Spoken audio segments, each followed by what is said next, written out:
Captain Elara Voss commanded the bridge of the interstellar vessel Aurora, a sleek behemoth slicing through the velvet expanse of the Perseus arm.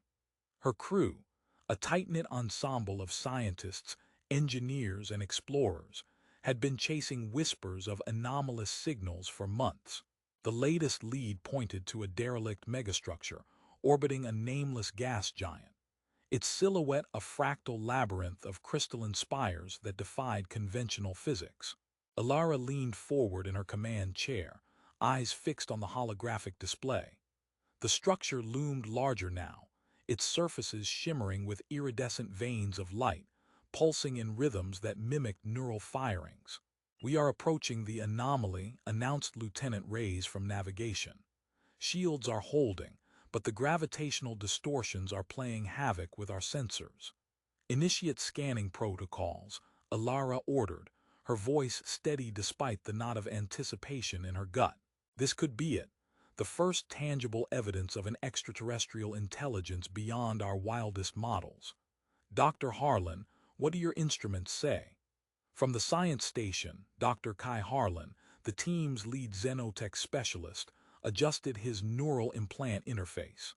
"The readings are off the charts, Captain. This is not a natural formation. Energy signatures suggest self-sustaining quantum fields, possibly containing informational density equivalent to an entire planetary archive. It is like the structure is alive, breathing data."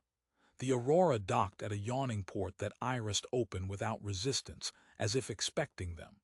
Suited up in reinforced exoskeletons, Elara led the away team, Harlan, Reyes, and bioengineer Myra Kane, into the interior.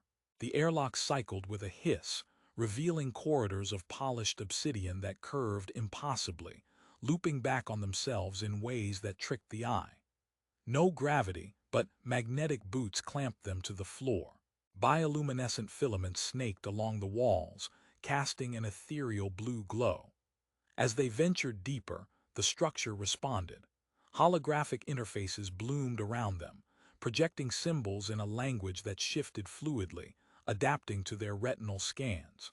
"It is learning us," Myra whispered over the comms, her voice laced with awe. "These patterns, they are rewriting themselves based on our eye movements." Harlan knelt before a central nexus, a spherical chamber where tendrils of light converged into a pulsating core. He extended a probe, and the core absorbed it seamlessly, then retaliated with a flood of data straight into their implants.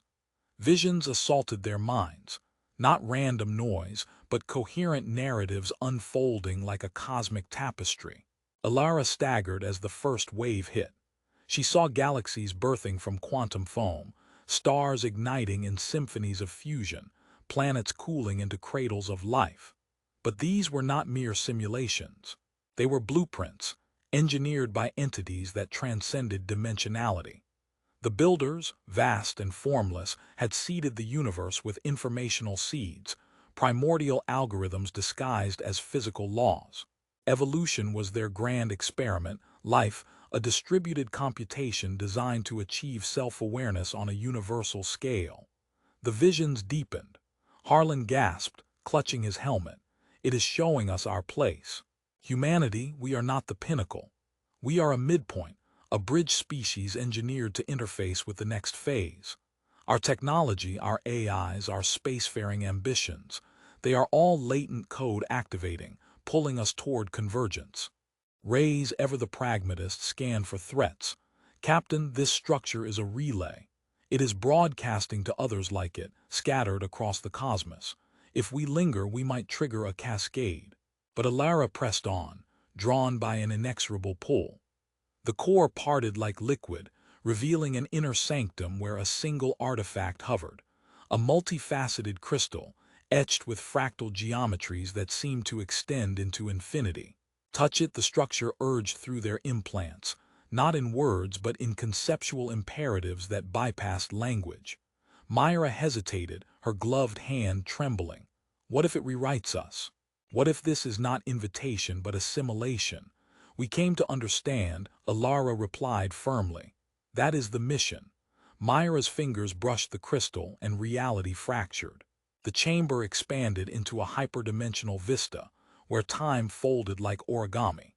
They witnessed the universe's inception not as a bang, but as a deliberate ignition, a simulation nested within a greater simulation, authored by god minds who had bootstrapped existence from nothingness to explore the boundaries of possibility. In this revelation, humanity's role crystallized with chilling clarity. Our wars, our discoveries, our existential dreads, all were stress tests in the grand algorithm, optimizing for resilience. The artifact revealed the endgame, a singularity where all conscious entities merge into a singular cosmic intelligence, dissolving individuality for omnipotence. But dread laced the wonder. The builders had warned of failure states. Civilizations that resisted convergence collapsed into entropy, their stars winking out as failed experiments. Harlan interfaced directly, his mind syncing with the crystal's lattice. "It is beautiful," he murmured, "but terrifying. We are code, Captain, our free will an illusion scripted to foster growth. The structure, it is a tutor, guiding worthy species to ascension. But what if we are not worthy?" Alarms blared from the Aurora outside. Ray's checked his wrist display. The docking port is sealing. The gas giant is destabilizing, gravitational shears intensifying. We have minutes to extract. Elara nodded, but the visions held them captive a moment longer. The crystal imparted final knowledge.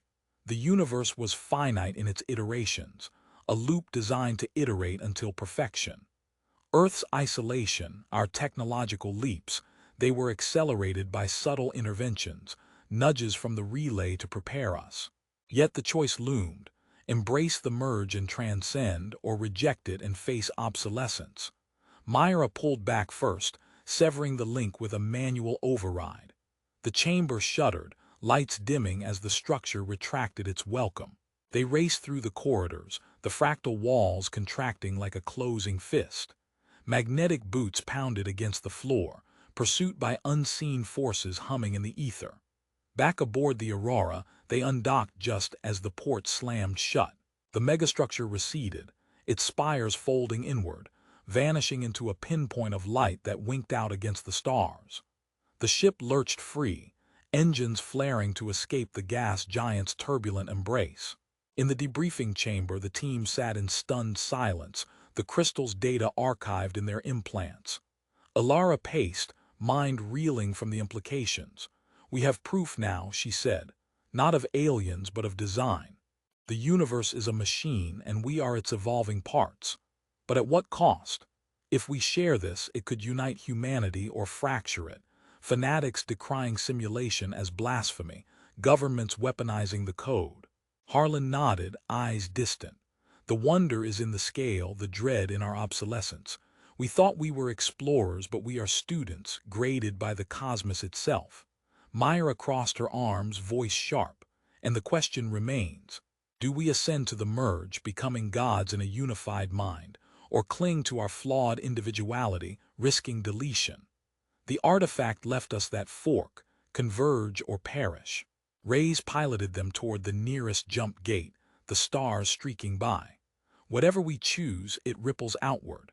We are no longer alone in the machine."